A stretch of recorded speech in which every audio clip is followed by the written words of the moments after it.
রাজধানীর মোহাম্মদপুর এবং ঢাকা জেলার কেরানীগঞ্জের পৃথক কয়েকটি অভিযান পরিচালনা করে ইয়াবা তৈরির 2টি মেশিন, 17 কেজি ইয়াবা তৈরির কাঁচামাল, 31,272 পিস ইয়াবা সহ একজন ইয়াবা ডিলার ও একজন ইয়াবা তৈরির কেমিস্ট কাম ডিলার এবং সেই সাথে অপর একটি পৃথক অভিযানে একটি 1 শুটার গান সহ একাধিক মামলার আসামি আলোচিত সন্ত্রাসী মোহাম্মদ মাগুর হাসান 28কে গ্রেপ্তার করেছে র্যাব 2। গতকাল 2/8/2026 তারিখ র্যাবের নিজস্ব গোয়েন্দা তথ্যের ভিত্তিতে র্যাব 2 জানতে পারে যে রাজধানীর মোহাম্মদপুর থানাধীন বসিলা হাউজিং এলাকায় একজন ইয়াবা ডিলার মোটরসাইকেল যোগে বিপুল পরিমাণ ইয়াবা পরিবহনের উদ্দেশ্যে অবস্থান করছে। প্রাপ্ত তথ্যের ভিত্তিতে র্যাব 2 এর একটি আভিযানিক দল উক্ত এলাকায় অভিযান পরিচালনা করে ইয়াবা ডিলার ফয়সাল ইসলাম মিঠুকে গ্রেপ্তার করে এবং তার নিকটতে 11,759 পিস ইয়াবা উদ্ধার করে। পরবর্তীতে তার দেওয়া তথ্যের ভিত্তিতে কেরানীগঞ্জে তার নিজ বাড়িতে অবৈধ ইয়াবা তৈরির কারখানায় অভিযান চালিয়ে ইয়াবা তৈরির একটি মেশিন উদ্ধার করে র্যাব 2 এর আভিযানিক দল। আটককৃত ইয়াবা ডিলার ফয়সাল ইসলাম মিঠুর সরবরাহকৃত তথ্যের ভিত্তিতে র্যাব 2 এর আভিযানিক দল কেরানীগঞ্জ মদিনা মার্কেট এলাকায় অপর একটি ইয়াবা তৈরির কারখানার সন্ধান পায় এবং সেখানে অভিযান চালিয়ে ইয়াবা তৈরির কারখানার মালিক ও ইয়াবা ডিলার কাম কেমিস্ট নাসিরকে ইয়াবা তৈরির মেশিন, 17 কেজি ইয়াবা তৈরির কাঁচামাল, 19,520 পিস ইয়াবা সহ আটক করে। AKS অর্জন করলো গিনেস ওয়ার্ল্ড রেকর্ডস।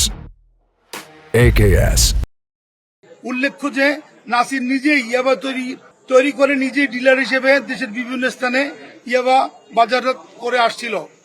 গতকাল অপর একটি পৃথক অভিযানে গোয়েন্দা তথ্যের ভিত্তিতে র্যাব 2 এর আভিযানিক দল মোহাম্মদপুরের বোটঘাট এলাকায় অভিযান পরিচালনা করে একাধিক মামলার আসামি সন্ত্রাসী মাগুর হাসানকে একটি 1 শুটার গান সহ আটক করে।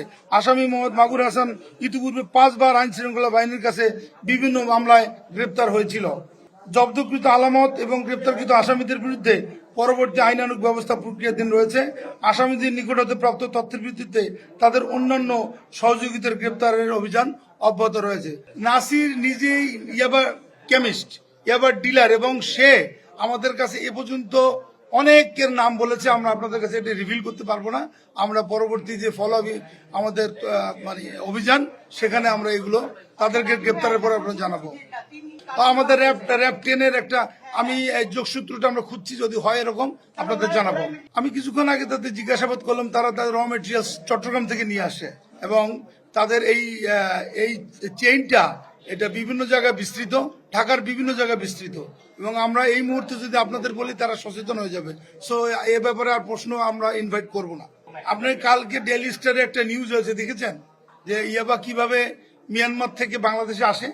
সেটা তো সীমান্ত দিয়ে আসেই, সেই সাথে লোকালি তারা যাতে করে তারা এই কাঁচামালগুলো এনে রেডিমেড এখানে তৈরি করে লোকালি মার্কেট গ্রো করতে পারে এবং লোকাল যারা ইয়াবার ইউজার তাদেরকে দিতে পারে। আমার মনে হয় সে কারণেই লোকালি তারা এই কাজটা করা শুরু করেছে আর কি। ইয়াবাটা কোথাও না কোথাও তৈরি হয়, সেই টেকনিকটা তারা আত্মস্থ করে ফেলেছে এবং সেভাবেই তারা কাজ করছে আর কি। কোনো কিছুর আড়ালে না। এখানে দেখছেন নাসির কেমিক্যাল ইন্ডাস্ট্রিজ, এখানে কেমিক্যাল ইন্ডাস্ট্রিজ অ্যান্ড ইয়াবা তো একটা কেমিক্যাল, তো কেমিক্যাল ভেরি সিম্পল। কেউ কোনো প্রশ্ন করেনি, আমরা প্রশ্ন করেছি। আমরা তো ইয়াবা পেয়েছি, আমরা তো রং পাইনি। ডেফিনেটলি সাপ্লাই হতো। আচ্ছা শোনেন, আমরা তো প্রাথমিকভাবে তাদেরকে গ্রেপ্তার করেছি, তাদেরকে জিজ্ঞাসাবাদ করতে দেন, তাদেরকে প্রয়োজনে আমরা রিমান্ডে আনবো সংশ্লিষ্ট থানা, এনে আমরা ফার্দার আরো তথ্য আপনাদের জানাবো। এখান থেকে 19,752 পিস আর যে কাঁচামাল 17 কেজি। আর আমরা বসিলা থেকে যাকে গ্রেপ্তার করেছি ক্যারিয়ার, ওখান থেকে আমরা 11,000 সামথিং উদ্ধার করেছি।